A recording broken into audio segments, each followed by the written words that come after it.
Halo teman-teman sekalian. Ya, harus pakai intro dulu ya. Intro kayak gini. Oke. Halo halo para remaja dan para kaula muda sekalian. Perkenalkan, nama saya Muhammad Fikri Al-Fajri. Saya berasal dari Pandeglang. Dan kali ini saya ingin membahas tentang buku Psychology of Money, yaitu saya baru membaca beberapa bab saja gitu. Dari buku ini saya belajar sampai bab 5 saja gitu, belum melanjutkan. Jadi saya akan menceritakan pengalaman saya membaca buku ini. Jadi mungkin kita bakal strukturin dulu ya, dari bab perkenalan dulu. Oke, bab 1. Jadi yang bisa dipelajari dari bab 1 ini adalah sejarah uang selalu berputar-putar dengan pengalaman. Maka itu kita harus belajar dari pengalaman maupun pribadi ataupun sejarah. Oke. Pas di bab 1 itu dipelajari bahwasannya uang itu adalah sesuatu yang berharga gitu, sesuatu yang perlu kita kejar gitu dalam kehidupan itu. Oke. Dalam kehidupan ini gitu. Uang itu adalah hal terpenting gitu. Dan di situ juga diberitahukan bahwasannya uang juga adalah sesuatu yang berbahaya ketika itu menyangkut ketamakan manusia, di mana kita selalu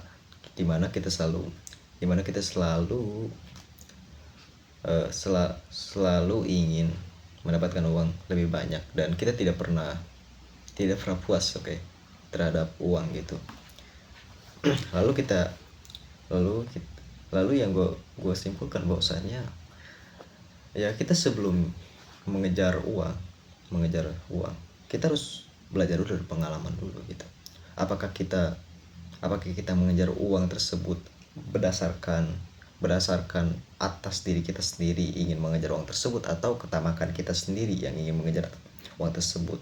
Bisa-bisa kita menjadi tamak dan kita menjadi seseorang manusia yang gagal gitu bukan gagal sih, menjadi manusia bodoh gitu dalam mengejar uang gitu. Jadi itu oke. Untuk bab keduanya ini cukup panjang ya, jadi kita baca dan kita simpulkan bareng-bareng. Hati-hati dengan siapa yang kita puji dan kagumi. Hati-hati dengan siapa yang Anda remehkan dan hindari. Yang pertama itu yang puji. Oh, tentu saja kita melihat, oke. Aku juga melihat. Saya juga melihat di sosial media di mana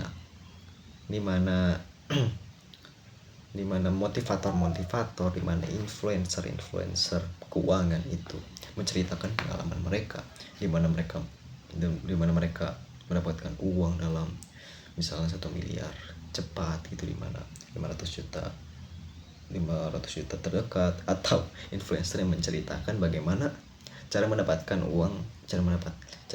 1 miliar sebelum umur 25 tahun. Itu tergantung, itu yang dimana itu bisa berbahaya ya gitu. Jadi kita harus berhati-hati terhadap apa yang kita konsumsi, teman-teman sekalian. Kita harus mengkotak-kotakan, kita harus meneliti gitu, bukan meneliti, kita harus teliti gitu. Kita harus teliti dalam menentukan role model kita itu siapa, dan role model tersebut akan menjadi pengaruh terbesar terhadap diri kita sendiri. Oke. Mungkin sebagai contohnya gitu, misalnya gue, oke, gue punya role model itu adalah seseorang yang sangat misalnya ambisius gitu terhadap uang gitu. Kita harus mengejar uang gitu, kita nggak peduli caranya halal atau tidak halal ya kan. Misalnya role model itu mengajarkan mencari uangnya itu tidak halal, dan itu bisa berdampak pada lu gitu, sebagai lu yang menjadikan dia itu role model terhadap diri lu sendiri gitu, dan itu bisa menjadi contoh buruk kepada diri lu sendiri. Oke. Yang kedua itu adalah hati-hati dengan siapa yang Anda remehkan dan hindari itu. Terkadang teman-teman sekalian, orang yang kita remehkan itu, orang yang Orang yang biasanya kita hindari itu adalah orang yang bisa menjadi sukses gitu. Karena kita terbiasa untuk iri terhadap pencapaian orang lain. Karena kita terbiasa untuk menjudge orang lain gitu.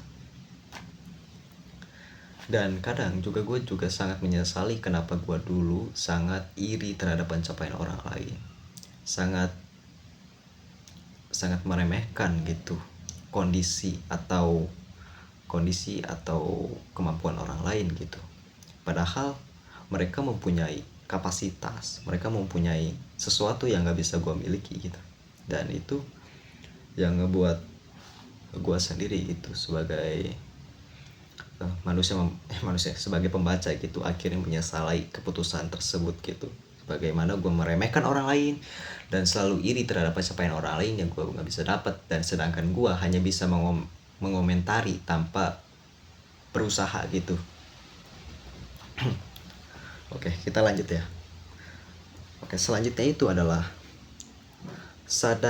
sadarilah bahwa tak semua keberhasilan disebabkan kerja keras dan tak semua kemiskinan disebabkan kemalasan. Oleh karena itu, kurangi fokus individu tertentu dan studi kasus. Teruslah fokus kepada pola umum. Jadi ini tadi masih berkaitan dengan dengan role model tadi ya gitu. Jadi jadi balik lagi ke poin tadi gitu. Kita selalu itu manusia ya, apalagi anak muda gitu, kita selalu melihat role model kita gitu, gimana dia sukses, gimana kita harus mengikuti kata dia gitu. Dan ketika kita mencobanya itu sangat sulit gitu, karena si role model tersebut sudah melewati masa-masa itu, dan kita yang belum punya pengalaman, kita mencoba hal tersebut dan kita belum punya pengalaman, ya alhasil itu jadinya kacau dong. Oke, jadinya nggak bisa dong gitu, karena kita dengan nol pengalaman, nol experience, tapi mengejar seseorang yang tinggi yang sudah di atas gunung gitu. Itu tentu saja dalam kita berusaha tidak akan bisa tidak bisa mencapai atau melampauinya gitu kan gitu. Dan di sini ada tambah fokus ke pola umum. Jadi pola umum itu kayak gimana ya? Oke, gue berpikir dulu sejenak ya. Jadi pola umum itu kita amati bahwasannya orang-orang sukses itu memiliki pola. Oke. Orang-orang kaya itu memiliki pola yang bisa kita terapkan dalam kita mencari kekayaan atau keuangan atau menjadi seseorang yang finansialnya stabil gitu. Mulai dari kebiasaan mereka, mulai dari mereka beraktivitas, mulai dari mereka mempunyai suatu hal yang biasanya enggak dimiliki orang lain gitu. Oke. Mungkin itu aja kali ya. Ntar dulu ya.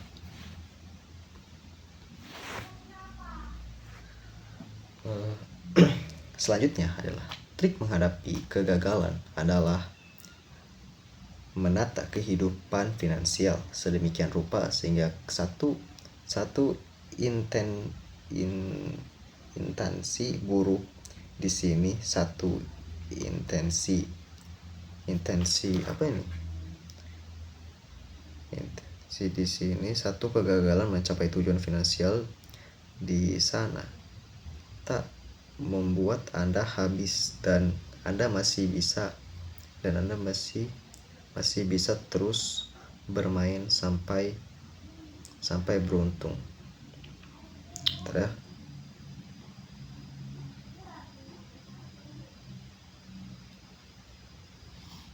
Investasi. Oke, trik menghadapi kegagalan adalah menata kehidupan finansial sedemikian rupa sehingga satu investasi buruk di sini, satu kegagalan mencapai tujuan finansial di sana tak membuat Anda habis, dan Anda masih bisa terus bermain sampai beruntung.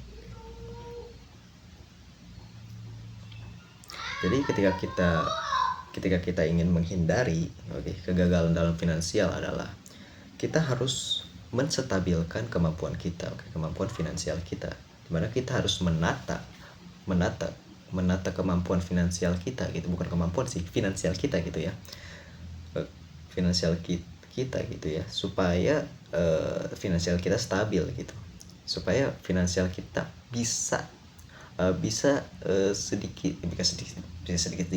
bisa setidaknya gitu, setidaknya ketika kita berinvestasi kepada instrumen-instrumen yang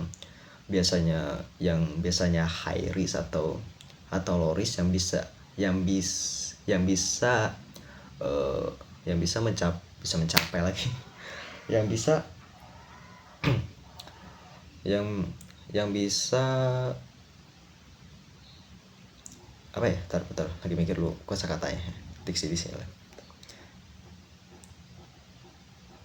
yang bisa mencapai kegagalan gitu. Misalnya kita berinvestasi di kripto gitu, dan investasi tersebut berujung dengan bukan kegagalan, apa ya, dengan kerugian gitu. Nah itu jadi kita tuh harus menata finansial kita dulu sebelum kita berinvestasi dong gitu. Oke, selanjutnya ya, yang lebih penting adalah bahwa sebagaimana kita mengakui peran keberuntungan dapat peran keberuntungan dapat keberhasilan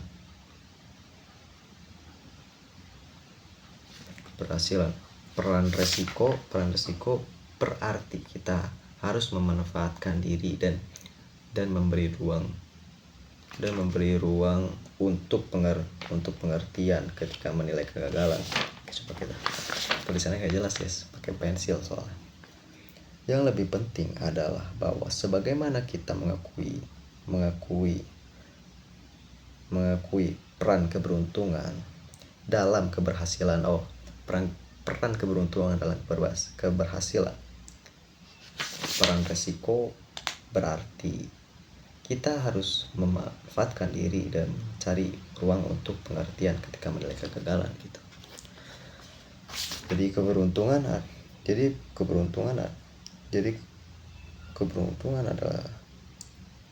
adalah peran keberuntungan dalam keberhasilan.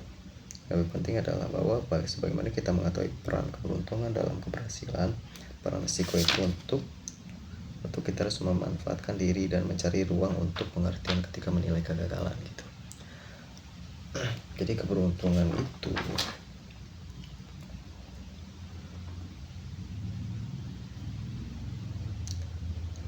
jadi kita harus mengakui keberuntungan atas dasar keberhasilan gitu.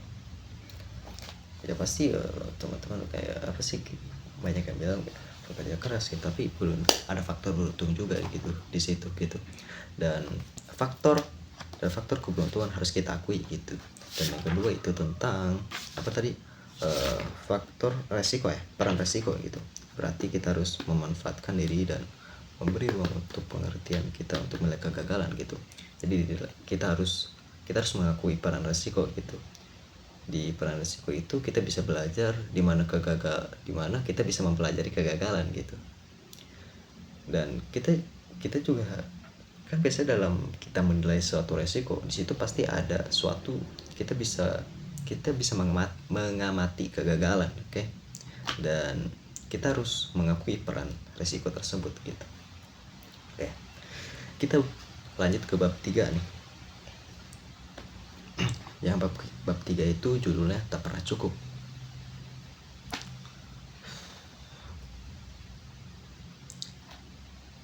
Keahlian keuangan tersulit adalah menjaga tiang gawang agar berhenti bergerak. Keahlian keuangan tersulit adalah menjaga tiang gawang agar berhenti bergerak. Keahlian keuangan tersulit adalah menjaga tiang gawang agar berhenti.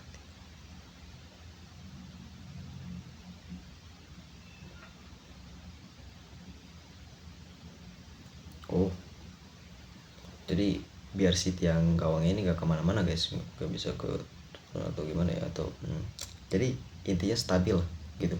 Si tiang gawang ini adalah fondasi, oke, fondasi kita dalam keuangan gitu, dalam keahlian keuangan gitu. Kita harus mempunyai fondasi yang dimana fondasi ini harus berhenti bergerak gitu, agar tidak ke tidak tidak apa sih, bergerak ke kanan atau ke kiri gitu. Jadi fondasi gawang ini adalah ya kok apa sih, fondasi ini adalah jadi tiang gawang ini adalah fondasi kita, dimana kita harus gimana kita harus menjaga gitu si fondasi ini agar tidak bergerak gitu, dimana dalam artiannya itu goyah. Oke. Yang kedua itu perbandingan sosial masalahnya. Perbandingan sosial, jadi kita pasti dalam kita bersosialisasi, dalam kita berbicara dengan orang lain, pasti selalu ada perbandingan gitu. Misalnya gitu, pasti aja gitu ada orang ngomongin kayak misalnya gitu kan, perbandingan orang sukses gitu ya gitu. Kenapa sih Warren Buffett itu kenapa sih Jeff Bezos itu lebih banyak uangnya daripada Warren Buffett gitu. Padahal itu sesuatu perbandingan yang gak itu gitu, gak rasionalitas gitu. Jadi kita tuh sebagai manusia selalu membanding-bandingkan gitu, apalagi tentang keuangan gitu. Apalagi kalau kita ngomongin tetangga ya, selalu ngomongin perbandingan kayak kamu udah kerja belum gitu, anak saya umur kamu udah kerja dong gitu. Itu bisa menjadi masalah gitu dalam judul ini kan gitu, tak pernah cukup gitu. Yang ketiga itu cukup tidak terus. Ini gue tahu, ini perbandingan sosial adalah masalah. Gini tuh, perbandingan sosial itu adalah ketika kita nggak pernah, kita selalu membandingkan diri kita ini yang padahal kita nih dalam finansial tuh udah cukup gitu, tapi kita selalu ngebandingin gitu sama finansialnya orang lain gitu kan. Kenapa? Padahal kita sendiri nih finansial kita tuh udah cukup, tapi ketika kita melihat orang lain kayak misalnya yang jago banget ya, yang kayak siapa sih, gue lupa, Elon Musk gitu kan, kita kayak bandingan, kalau Elon Musk dapat segitu kenapa gua enggak gitu kan.